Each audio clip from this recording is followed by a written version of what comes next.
Today I am going to show you how to make homemade soft and sweet Mysore pak.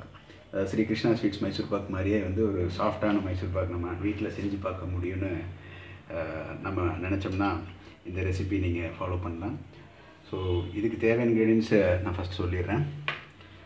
4 cups of sugar, இதுதான் என்னுடைய measuring cup. இதில் வந்து ஒரு 4 cups of sugar, 4 cups of flour கடலை மாவு, ஒரு 4 cups ஆஃப் ghee நல்லா மெல்ட் பண்ணி வச்சுக்கிட்டேன். ஸோ பார்த்திங்கன்னா கிட்டத்தட்ட ஒரு 1/2 kg கீ நான் யூஸ் பண்ணியிருக்கேன். இதுக்கு கூட வந்து இந்த மாதிரி ஒரு ட்ரே ஒன்று வாங்கிக்கோங்க. வாங்கி நீட்டாக அதை க்ரீஸ் பண்ணி வச்சுக்கோங்க, நெய் தடவி வச்சுக்கோங்க. கூட எக்ஸ்ட்ரா இந்த மாதிரி 2-3 கப்ஸில் நெய் தடவி வச்சுக்கோங்க. ஏன்னா ஒன்ஸ் நீங்கள் செய்யும்போது நிறையா வந்து ஃப்ளார் ஆயிடுச்சு அப்படின்னா மாவு வந்து நல்லா மைசூர் பாக்காகி இதில் வந்து பத்தலைன்னா நீங்கள் இதுலேயும் அதை வந்து போர் பண்ணி செட் ஆனோடனே கட் பண்ணிக்கலாம். ஸோ நான் இந்த ஃப்ளார் கடலை மாவு வந்து நல்லா வந்து நெய்யில் ஒரு 1/2 கப் நெய்யில் வந்து நல்லா ஃப்ரை பண்ணி வச்சுக்கிட்டேன்.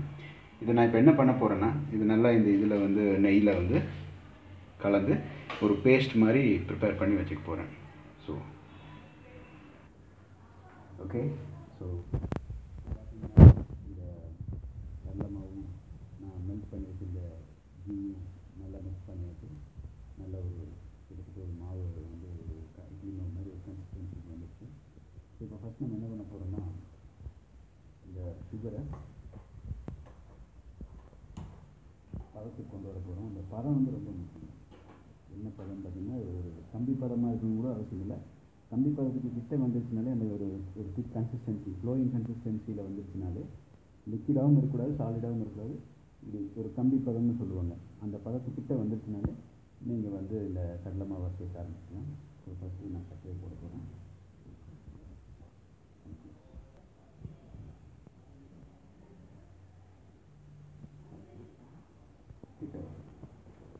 ஸோ நான் இப்போது சுகர் ஆட் பண்ணிட்டேன். ஸோ இது வந்து பார்த்திங்கன்னா தண்ணி வந்து இந்த சுகர் அதில் போய் முங்குற அளவுக்கு இருந்தால் போதும். அதில் வந்து இப்போ பார்த்திங்கன்னா சுகர் வந்து ரொம்ப ரொம்ப முக்கியம். நம்ம நிறைய தண்ணி ஆட் பண்ணக்கூடாது.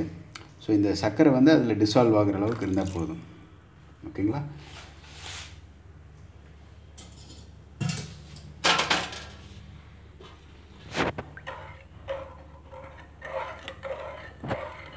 ஸோ இதில் வந்து கொஞ்சம் சர்க்கரை வந்து கன்சிஸ்டன்சி தான் எந்த ஒரு மைசூர் பாக்கும் வந்து முக்கியமான ஒரு விஷயம். அதனுடைய சாஃப்ட்டு, அதனுடைய டெக்ஸ்டர், அதனுடைய பதம் வந்து இந்த சர்க்கரை பாகு பொறுத்து தான் இருக்குது. ஸோ இதில் மட்டும் நீங்கள் கொஞ்சம் கேர்ஃபுல்லாக வேலை செஞ்சீங்கன்னா வச்சுட்டு இந்த சுகர் சிரப்பு வந்து அந்த 1 string கன்சிஸ்டன்சி, அதாவது ஒரு கம்பி பதம் இப்படி இப்போ பார்த்தீங்கன்னா சர்க்கரை உங்களுக்கு வந்து இன்னும் கரைஞ்சிக்கிட்டு இருக்குது. இது ஃபுல்லாக கரைஞ்சி ஒரு தண்ணி மாதிரி ஆகி கொஞ்சம் கெட்டி ஆயிரும். அந்த டைமில் இப்படி எடுத்து நம்ம இப்படி பண்ணோம் அப்படின்னோம்னா ஆப்வியஸாக அது வந்து ஒரு கம்பி மாதிரி வரும். இந்த விரலுக்கும் இந்த விரலுக்கும் நடுவில் ஒரு கம்பி மாதிரி வருங்க. ஸோ அந்த பதத்து வரைக்கும் நம்ம கொஞ்சம் பொறுமையாக இப்படி கிளறிட்டு நம்ம இருக்கணும். ரொம்ப நேரம் இல்லை, ஒரு 5-10 நிமிஷம் தான். கொஞ்சம் கிட்ட வாங்க. ஸோ இப்போ பார்த்திங்கன்னா நல்லா வந்து ஒரு குக் ஆகிட்டு வந்துட்டுருக்கு இந்த சிரப்பு. ஸோ நீங்கள் கையில் கொஞ்சம் தண்ணியை தொட்டுட்டு இந்த சிரப்பை வந்து இப்படி நீங்கள் டச் பண்ணி பார்த்தீங்க அப்படின்னா ஒரு கம்பி பதம் கிட்ட வரணும். அந்த கம்பி பதமே வரணுங்கிறதும் கூட இல்லை, ஒரு கம்பி பதம் கிட்ட வந்துடுச்சு அப்படின்னு நீங்கள் அதை ரியலைஸ் பண்ணிங்கிறது நீங்கள் அதை வந்து கடலை மாவு சேர்க்க ஆரம்பிச்சிடலாம்.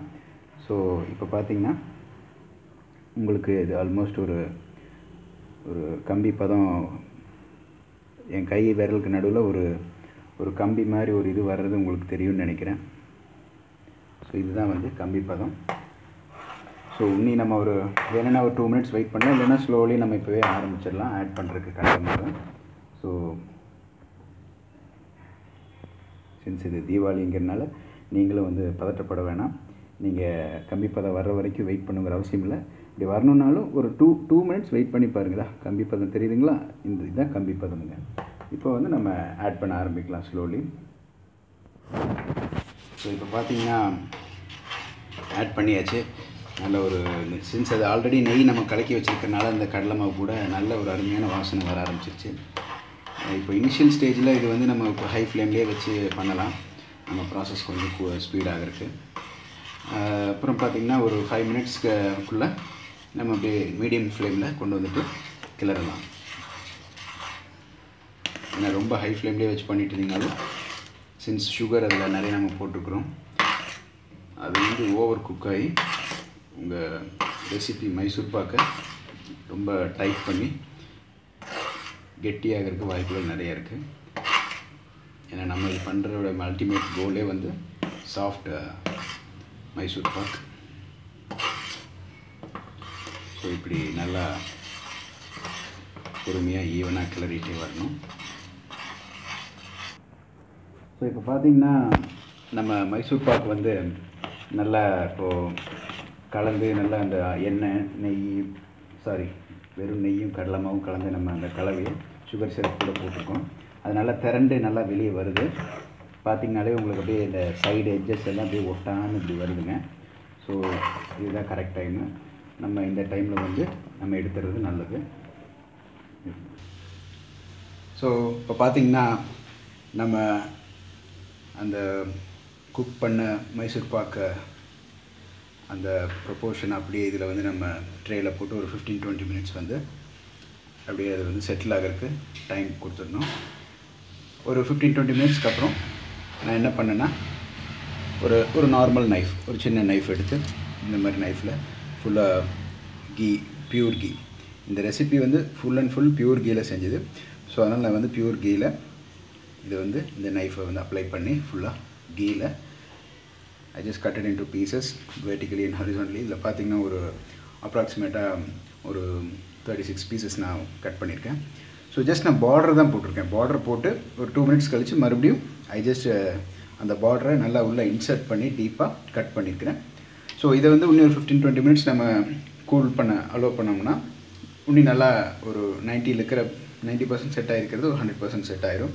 ஸோ செட் ஆச்சுன்னா நான் அதை ஃபஸ்ட்டு ஒரு சின்ன கட்டோரியில் போட்டு வச்சுருந்ததில்ல, இந்த மாதிரி ஒரு கட்டோரியில் அதில் பார்த்திங்கன்னா ப்ரிப்பேர் ஆனது ரெடி ஆயிடுச்சு. You can see that here. So now you can see how beautifully it has been came out.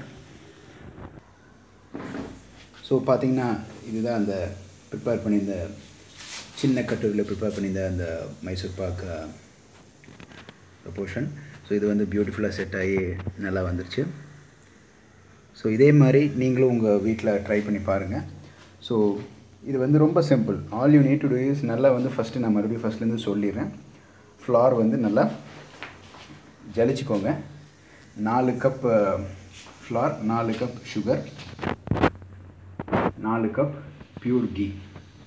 First ஃப்ளாரை வந்து நீங்கள் நீட்டாக கொஞ்சம் நெய் விட்டு நல்லா வணக்கிட்டு அதை வந்து நீங்கள் ஒரு 2-3 மினிட்ஸ்க்கு அப்புறம் ரா ஸ்மெல் போகிற அளவுக்கு நல்லா ஷாலோ ஃப்ரை பண்ணிவிட்டு அதை எடுத்து தனியாக வச்சுருக்கிற அந்த 4 கப் நெய்யை கரைச்ச நெய்யில் நல்லா மிக்ஸ் பண்ணிவிட்டு அந்த சுகர் சிரப் 1 ஸ்ட்ரிங் வந்த உடனே அதை மிக்ஸ் பண்ணி ஒரு 15 மினிட்ஸ்க்குள்ளே அது நல்லா கொதி வந்து அது அப்படியே ஒட்டாமல் வரும்.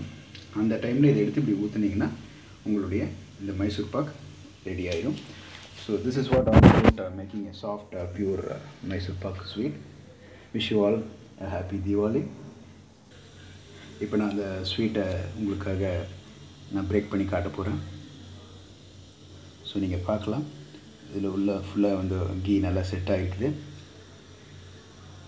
டேஸ்ட்டும் பார்த்திங்கன்னா மைசூர் பாக் கிருஷ்ணா ஸ்வீட்டில் வாங்கி நீங்கள் சாப்பிட்ற மாதிரியே இருக்கும். இதை வந்து பார்த்திங்கன்னா நான் ஃபஸ்ட்டு அதை குக் பண்ணி பொங்கி வரும்போது சிம் பண்ணிவிட்டு மறுபடியும் இப்போ லோ ஃப்ளேம்லேயே வச்சு நல்லா ஒரு 5-10 மினிட்ஸ் நல்லா வந்து மறுபடியும் குக் பண்ணேன். அப்போ மறுபடியும் அது நல்லா பொங்கி வந்துச்சு. மறுபடியும் 2வது டைம் பொங்கி வந்தப்போ நான் இமீடியட்டாக அதை வந்து ட்ரேயில் அதை போட் பண்ணி ஒரு 15-20 மினிட்ஸ் அதை கூல் பண்ணுறதுக்கு அலோவ். அப்புறம் இந்த மாதிரி ஃபுட்டெல்லாம் வந்து போட்டு make it you great shape and enjoy. So once again happy. Thank you.